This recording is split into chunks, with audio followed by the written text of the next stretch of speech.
Hope everyone's doing all right out there. Excuse me. Hi, sweetie.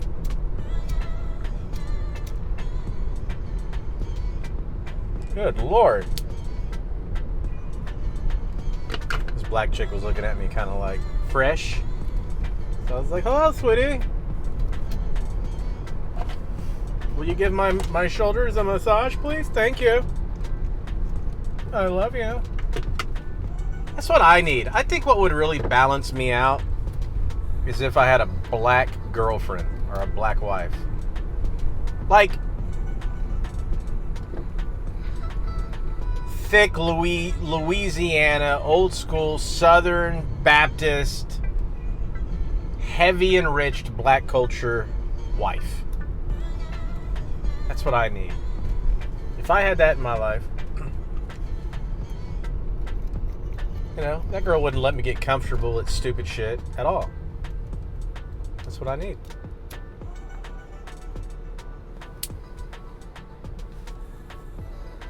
Well, I don't know what I'm talking about. Ignore that. Someone's probably going to call me a racist for saying that.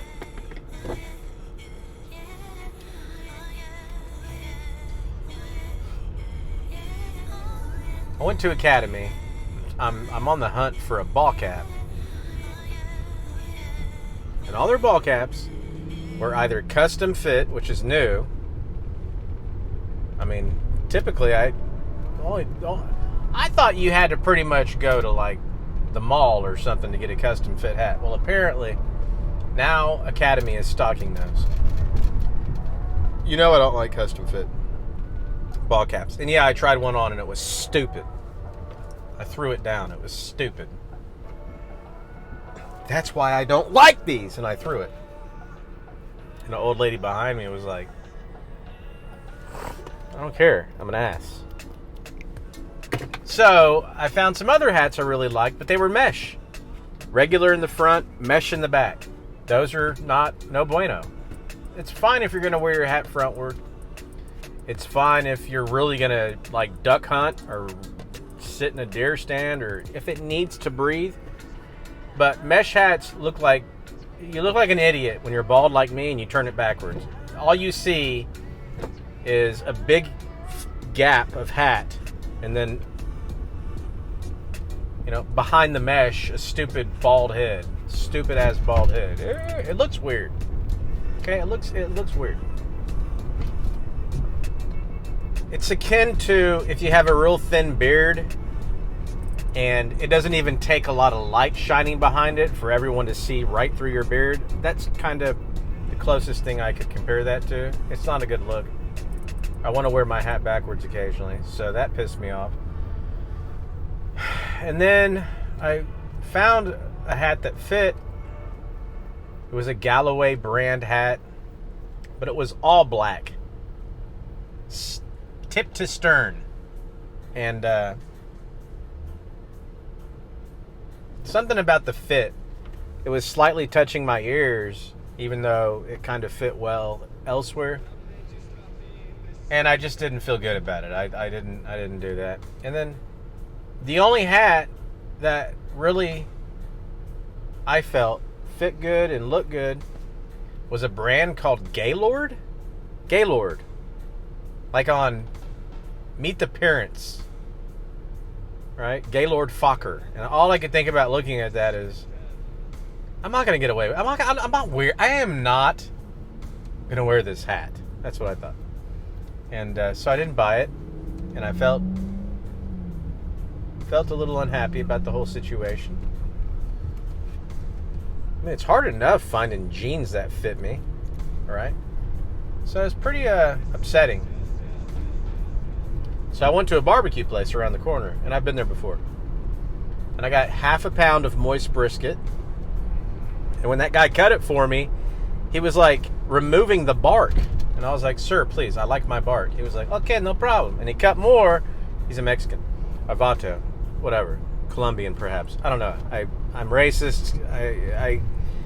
I just think all black people are the same and all white people are the same. And I can't tell the difference between Chinese, Japanese, Korean, or Asian in general. To me, I just call you all Chinese guys, all Indian guys, all black guys, and I don't care. If one's from Jamaica and one's from Africa and one's from Zimbabwe, to me, you're just a black guy. Okay, that's the way I look at it. I'm kidding. But I suck at delineating between the different geographical locations from which someone may reside. I'm not good at that. But the point is, he went to cut me more brisket and he knocked the bark off. And I was like, hey, I like the bark. And he goes, oh, no problem. And he started cutting the bark up and he put it on my plate. But anyways, it was all really good. I got macaroni and cheese. I got some moist brisket. I got a half pound of moist brisket, macaroni and cheese. And then I got 3 slices of jalapeno cheese bread to go with it. I know what you're thinking. What a fat ass. And then I got a side of banana pudding. I've eaten there before. It was all pretty good. I especially like the spicy barbecue sauce. And I kind of, make my own brisket sandwiches. But the banana pudding, that was easily, hands down, the best banana pudding I have ever had. And I don't know what kind of vanilla wafer crap things he used. I tried to have a conversation. I was like, what'd you put in there? It didn't seem like vanilla wafers to me. It seemed like the texture of the wafers, or to me it was bread. It was like a doughy bread, like a donut bread. But the way it came together, that was the best, hands down, the best banana pudding I've ever eaten in my life. I couldn't believe it. I had been there about 4 times. The barbecue's good. It's nothing to get super excited about. I like the barbecue sauce. But that banana pudding alone, like I would order that, in a big box. And then make my own barbecue, or order my own barbecue from somewhere else, and have that as my banana pudding staple. That shit was amazing.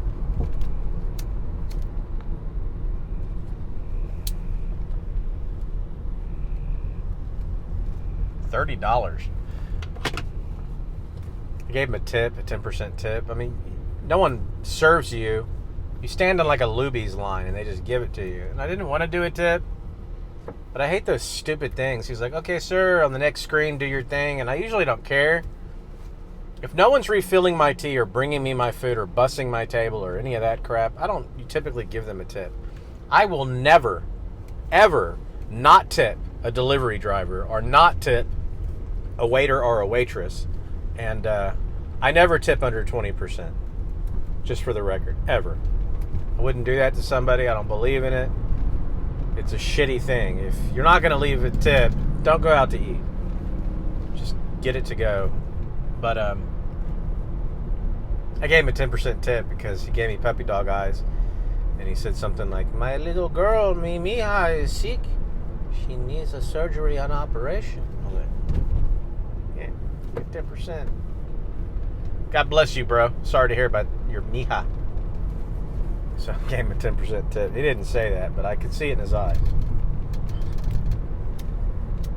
Anyways.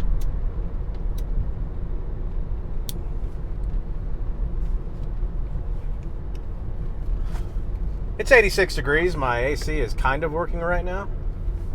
I'm tired of this shit. Tired of the heat. It just won't go away. It just won't go away. And I got barbecue sauce all over my shorts, so I look like a nasty bastard, a typical guy that, because of the way I look now, having gotten barbecue sauce on my shorts, people probably think I don't know how to shower correctly, I don't know how to brush my teeth, I probably stink, I don't clean my ass, so I can either just not care, which I really don't give a shit, or I can be proud of it. I'm feeling pretty proud of it at the moment. I like to flaunt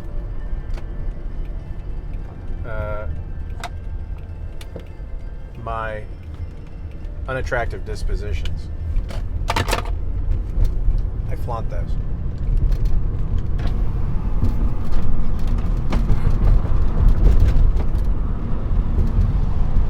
was a really nice day, and now it's not.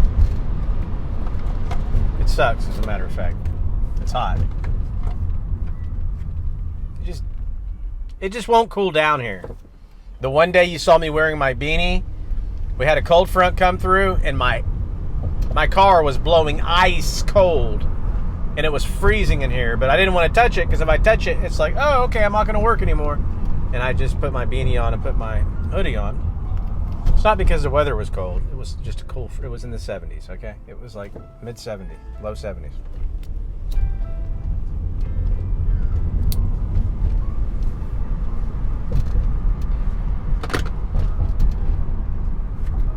I've been smoking some plum pudding.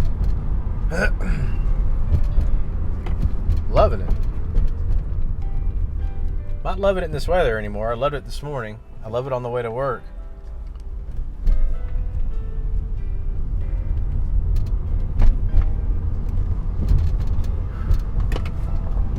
But I've officially fallen out of my healthy routine with food.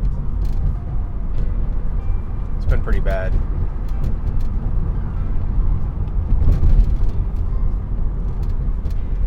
I gotta stop, because it's like, okay, I had brisket. Oh well.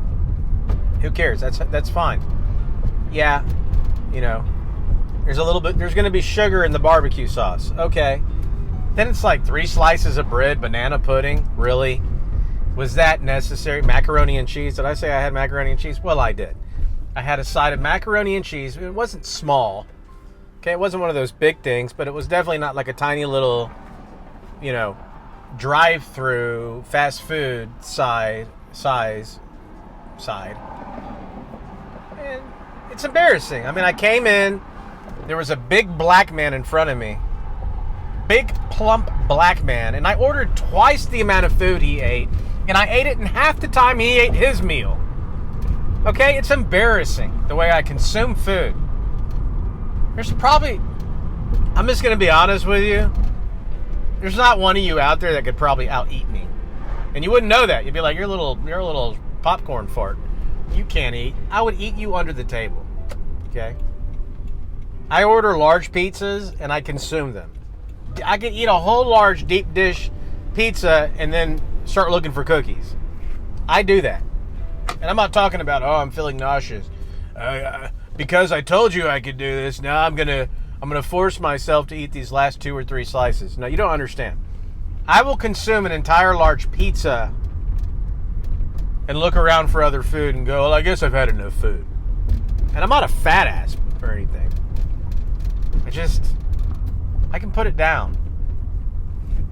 I can put it back. Guys I used to work with, when we go to lunch on lunch break,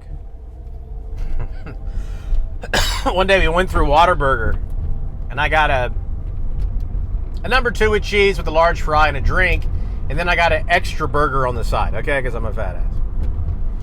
We literally went through the drive-thru, and we started going down the street on the way back to work, and we hadn't been on the street very long.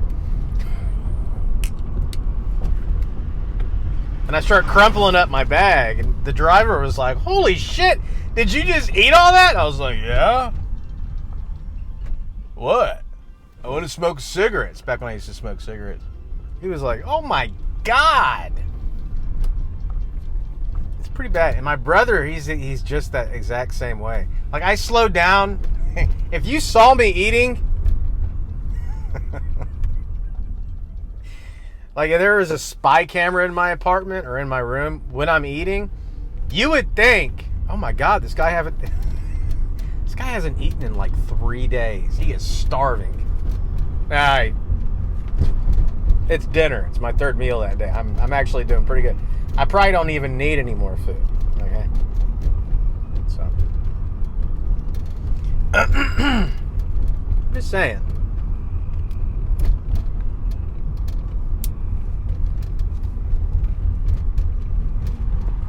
Yeah, I'm not saying I have an eating disorder or a problem. I mean, my God, I did keto for 3 years. I've done carnivore diet. It's just sometimes, like with any good habit or bad habit, once you get that momentum going, you start developing the muscle memory and the patterns and becoming more comfortable with the way it feels to deprive yourself of certain things, or coming at it from the other side, the way it feels to overconsume certain things. It creates that addiction. It liberates and solidifies that. And the more time you have, the longer you've been doing that, the easier it is to do, or the harder it is to stop. Well, it's that same way with the good habit. So once I kind of get into a routine of eating healthy, it's easy for me. I don't feel like I'm missing out. But I start cheating, and I'll tell you what did all this to me. It was the tornadoes that came through and knocked me out of power. And ever since, it was inconvenient to eat healthy. And it happened twice, where we lost power twice for days on end. Ever since then, I never really went back. Like, I would eat healthy lunches at work, and I was eating healthy when I got home, but I started cheating on the weekends, and it went from that to, it creates this problem. I don't know where I'm driving. I'm supposed to park. It creates this problem.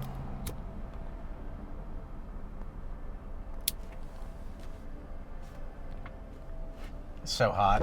I'm not even enjoying this anymore. It's too hot. I'm so tired of this damn weather. Shit. I'm so tired of this shit.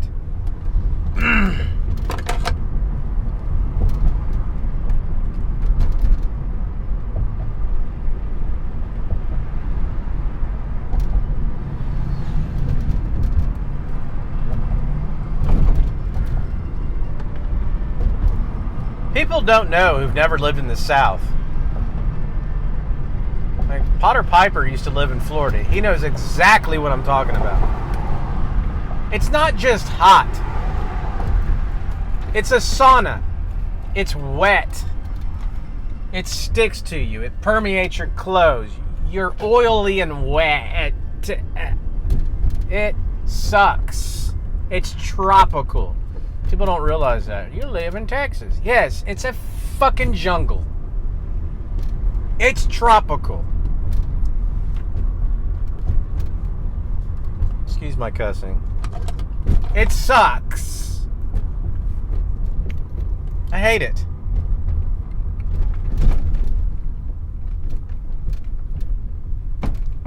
And what makes it bad is that my AC doesn't work in my car, and I'm not in my own place.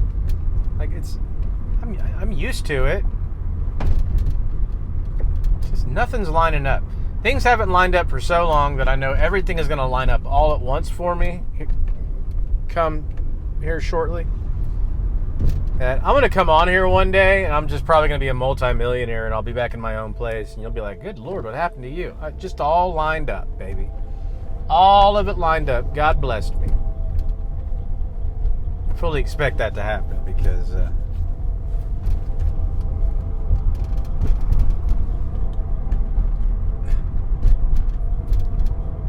don't even give a shit about materialism.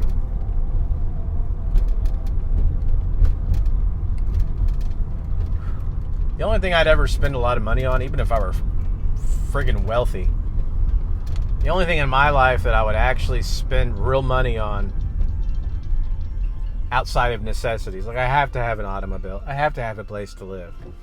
I wouldn't throw money at a lavish house. I don't like gaudy homes. I wouldn't want to live in a badass house, a big house. It doesn't feel like a home to me. I don't give a shit how nice it is. I'm not impressed. It doesn't make me feel impressive to have... I'll be honest. Having a big-ass home and a lot of money, and it's like, well, you know, how'd you get that? What groundbreaking thing, what kind of a big deal are you exactly? How did you, the entrepreneur, come to a point in your life where you were so successful that you got all those things, and it's like, oh, I just made some good investments.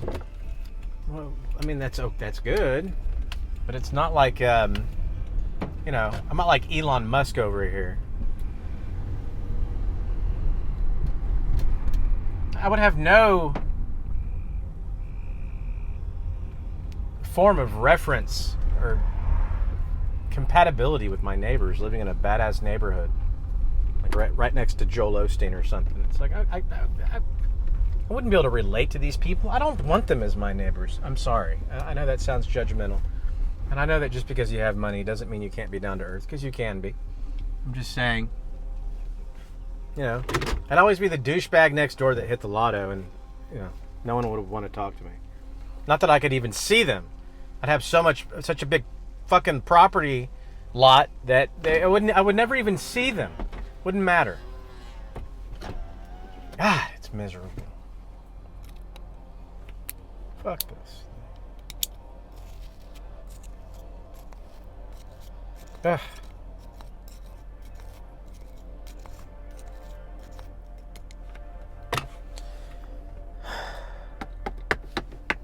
The only thing I would spend money on would be stuff for like my studio and electronics. I like technology. I don't give a shit about fancy cars. I don't give a shit about an impressive wardrobe. I don't give a crap about big homes. I care about location. I don't give a crap about any of that. I'd rather have money and people think I not have money than have money and it be obvious I have money. It's interesting. You see it from time to time. Sometimes you'll run into a beautiful woman, and just from a very slight interaction with her, bumping into her, oh, excuse me, ma'am, how are you doing today? Oh, I'm doing good. Just a very brief interaction with her, and you can tell that she's had some watershed moments, or she comes from the type of stock, she was raised in a certain way where she's just salt of the earth. Very pragmatic, just, child of God, kinda.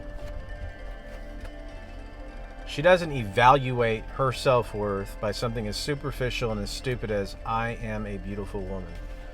And that comes from something. That's not, so, depending on how you look at it, I think beauty can be a curse. It can set you up for failure. It works both ways for men and women, but I think it has a greater impact probably on women.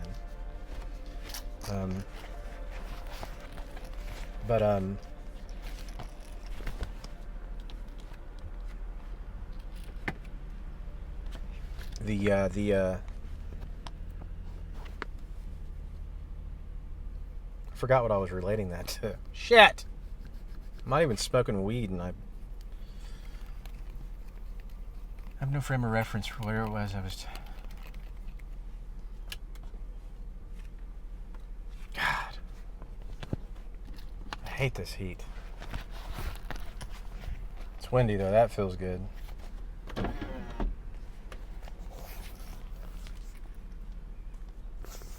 Bastards. Oh, yeah. About being rich. Well, that woman,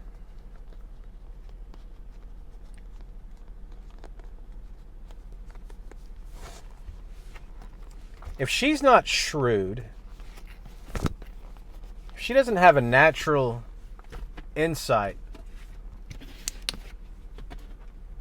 or ability to read people or discernment from God,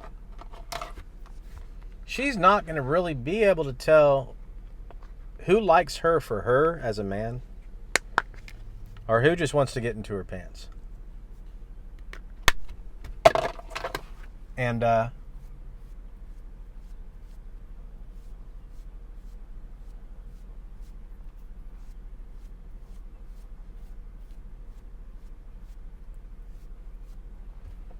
same thing could be said about being well off financially.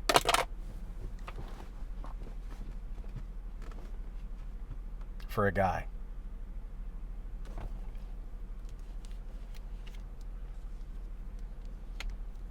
Do they really like you? Lucky for me, I'm just such a damn introvert. I'm probably going to avoid you either way. Look at these cute little squirrels. Hey, guys. Hey. Squirrel. Squirrel. Squirrel.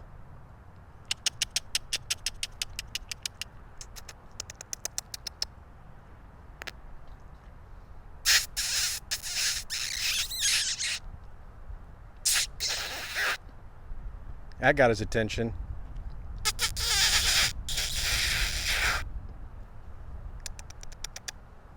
Look at it.